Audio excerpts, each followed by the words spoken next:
Welcome back. Now we talk about third lecture in the series of recent update in 19th edition and the recent update in medicine. So now this is lecture number 3.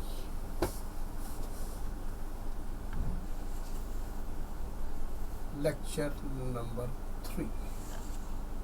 In this we see what recently things have come in the hematology or in the blood. There have been many new antiplatelet drugs and anticlotting drugs have come up, but we will never understand them unless we know the basic concept how the platelet plug formation occurs. Then I can give you a better answer to what drugs we are using. So first we talk about pathophysiology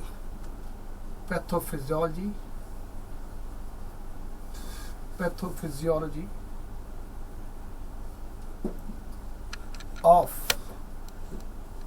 platelet plug formation. Platelet,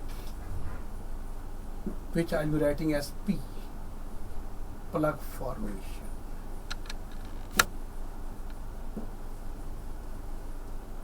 Platelet plug formation. Okay, let's talk about platelet plug formation. Basic concept. So first we learn the basic concepts. This you should know. Basic concepts. Here the injured endothelium. Injured endothelium. Okay. Here the platelet, and they get attached to injured endothelium via von Willebrand factor. This is the platelet P.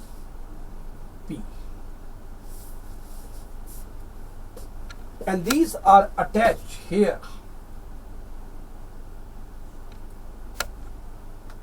via GP 1A oblique 9 receptor. Zoom करेंगे. GP 1A oblique 9 receptor. Now they are attached. These two platelets are attached to each other via fibrin, and they is attached via GP 2B 3A receptor. Got it? This is the basic how the platelet plug formation occurs. It means what? To have a platelet plug, there should be injured endothelium should be there. That's why this platelet plug does not occur in a normal blood vessel. Got it? Now the other thing what need is platelet, von Willebrand factor, fibrin, GP1A, GP2B receptors are needed. So wherever any problem will happen, there will be defective platelet plug formation. So now defective platelet plug formation will occur in following condition. Number 1, so defective platelet plug formation. Defective platelet plug formation. Defective platelet plug formation. And remember, whenever the defective platelet plug formation will occur, bleeding time will be prolonged. So number 1, reduce platelet count, so-called thrombocytopenia, classically occurs in ITP. Number 2, reduce von Willebrand factor in von Willebrand disease. Third, reduce fibrin level in DIC. Fourth, defective GP1A/9 receptor. This occurs in Bernard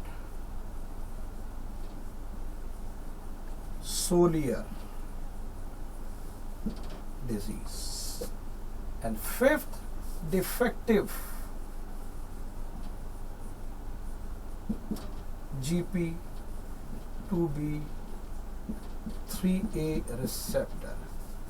That occurs in Glanzmann's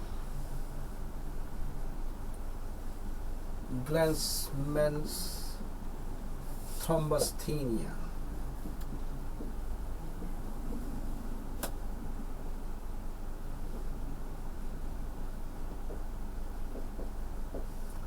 This is the box number 1. This is the box number 1 in this lecture. So, reduce platelet, reduce von Willebrand, decrease fibrin, defective GP1A receptor, and defective GP2B3A receptors. Based on this basic fundamentals, let's see what new drugs have come up. So first of all, we talk about the new drug in ITP. New drugs in ITP, in the treatment of ITP. Drugs. The first drug is romiplostin. Romiplostin.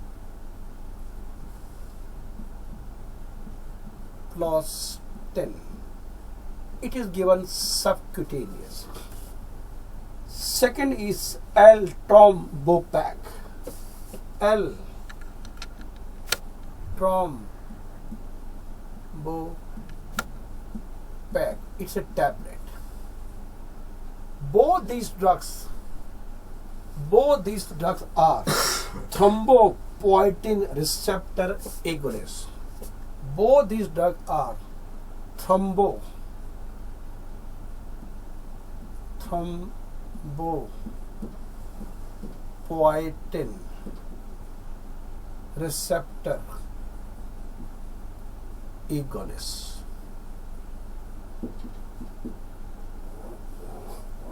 They are the latest drugs, the treatment of ITP. Point note, this is a tablet, this is subcutaneous. Then we got rituximab. Rituximab, and we discussed earlier, is a new anti-CD20 drug we use in the treatment of ITP also. But we got one more new drug which is not given, which is again recent advances we have come up. That is Oprelvicin.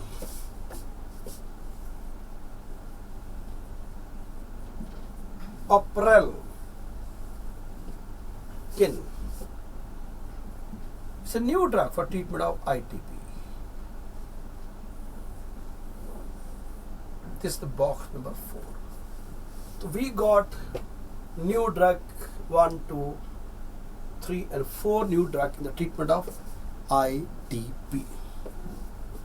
Now we talk more about more antiplatelet drugs. More antiplatelet drug. New drug, recent advances. The newer antiplatelet drug. Obviously, whichever antiplatelet drug we are using, they will cause prolonged bleeding time if you use the new. We have been using aspirin, no need to discuss. Now newer antiplatelet drug. The new drug which category is, first category is P2Y2 antagonist.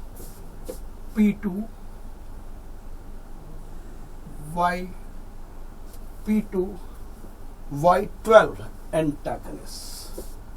Y12 antagonist.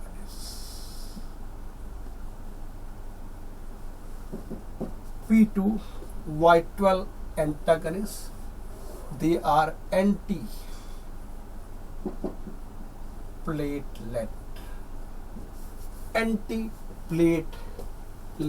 drugs. Antiplatelet drugs. They include cangrelor, ticagrelor. Cangrelor,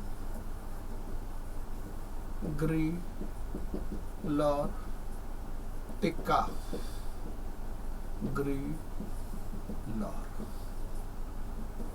This is the box number 5. Now this drug is being widely used in coronary artery disease also. So P2Y2 antagonist, antiplatelet drug, cangrelor and ticagrelor are the drugs that we talk about. Then we have PAR1 antagonist, again antiplatelet, PAR1 antagonist. They are again antiplatelet drugs. Antiplatelet drugs. They are vorapexar, etopeXAR.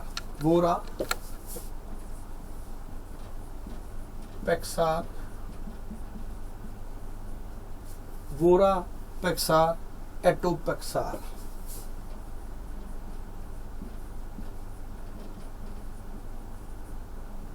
This is the box number 6. New drugs. PAR1 antagonists. They are all antiplatelet drugs. Okay. Well, we have been using, now we talk about anti-clotting drug. We have been using heparin for a long time. For last 5-6 decades, we have been using. It's a cheap drug, easily available is heparin. But heparin has got some major side effects. The side effects of heparin.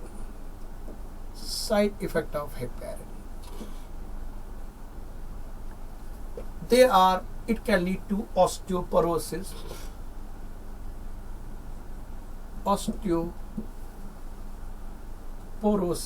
it can lead to hyperkalemia, and it can lead to heparin induced thrombocytopenia.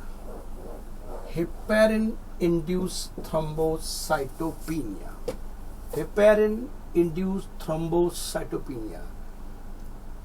It looks that it reduces platelet count. It means there should be more bleeding, but surprisingly, it tends to have more clot formation. So due to HIT, patient has tendency, because of autoimmune phenomena, patient has more tendency to make more clots. So they were looking for the newer drugs. Now let's talk about newer anti-clotting drugs. Newer anti-clotting drugs.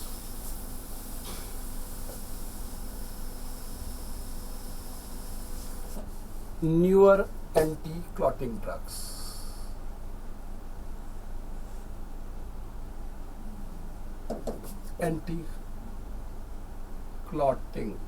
drugs.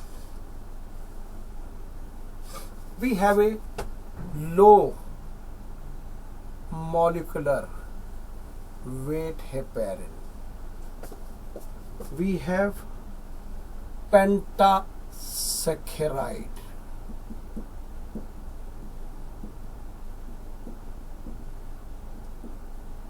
We have direct thrombin inhibitor. Direct thrombin inhibitor. So first of all, we talk about mechanism of action. It inhibits factor 10A and thrombin.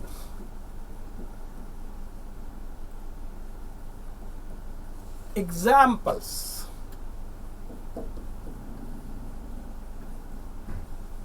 this is enoxaparin,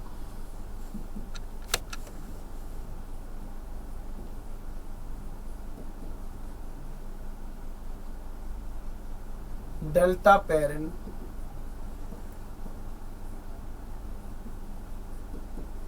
tinzaparin.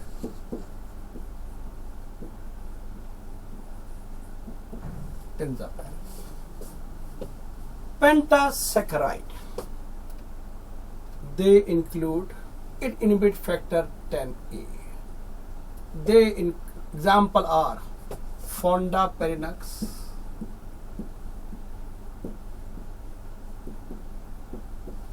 idraparinux,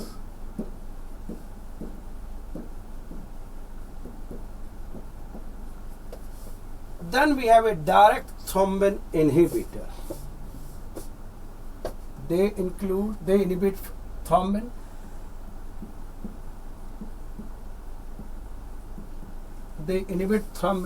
Example are dabigatran,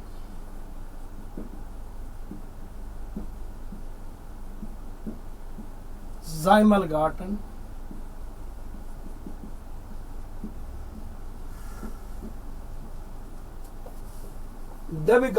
zymalgatran, lepridine,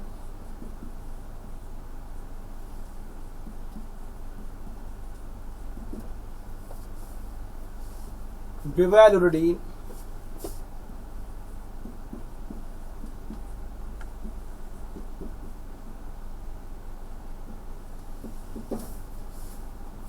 okay, zymalgatran, dabigatran, lepridine, bivalirudine. Now zoom out करेंगे. I hope you have written. Yeah, zoom out. Now if we look at this table, it looks very dangerous table. Let me simplify this table for you. Now look at this thing. First, so we have three categories: low molecular weight heparin, pentasaccharide, and direct thrombin inhibitor. So first of all, we see what is the mechanism of action. Direct thrombin inhibitor, inhibit thrombin, easy to remember. This is penta 10A. Penta 10, easy. Penta 10, easy. And low molecular weight, this is both. So we can sing a song. Thrombin 10, both. Very simple mechanism of action. Thrombin 10, both. Now the names are very difficult. Let's see how I can simplify. This is low molecular weight heparin. This is enoxaparin,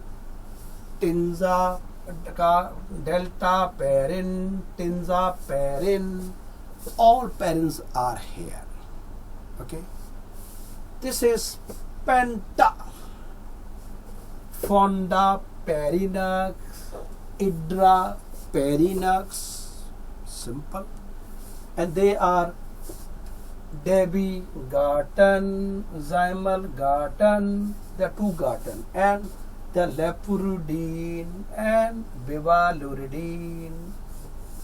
Okay, so friends, this is parin, parinax, gatran, and ridine.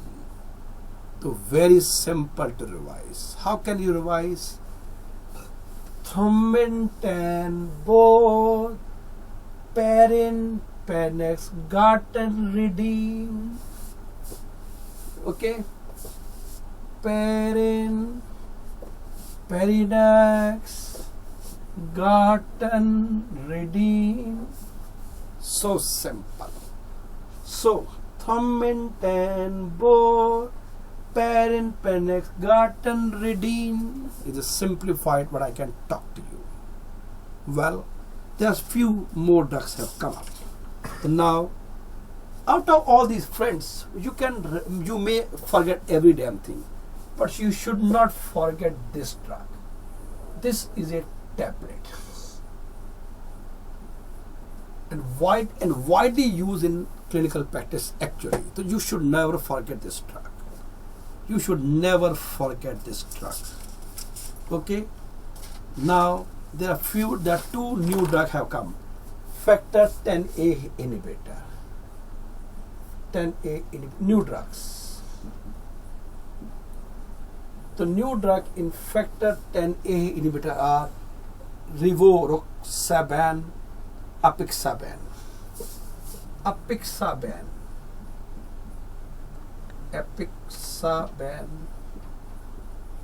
and rivaroxaban.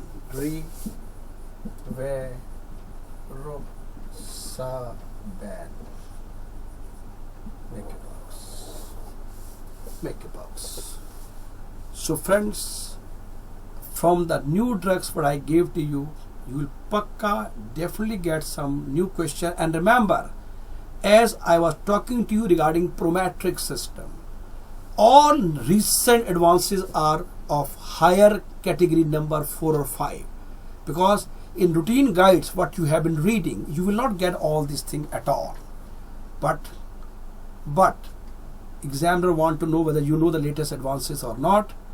And if you happen to read my medicine essence book, that contains at least 95% of the material what I taught to you in the last lecture and this lecture also. So we'll be talking more in the next lectures regarding other branches. So stay tuned and look for the lecture number 4, 5 and onward to come very soon. Thank you very much.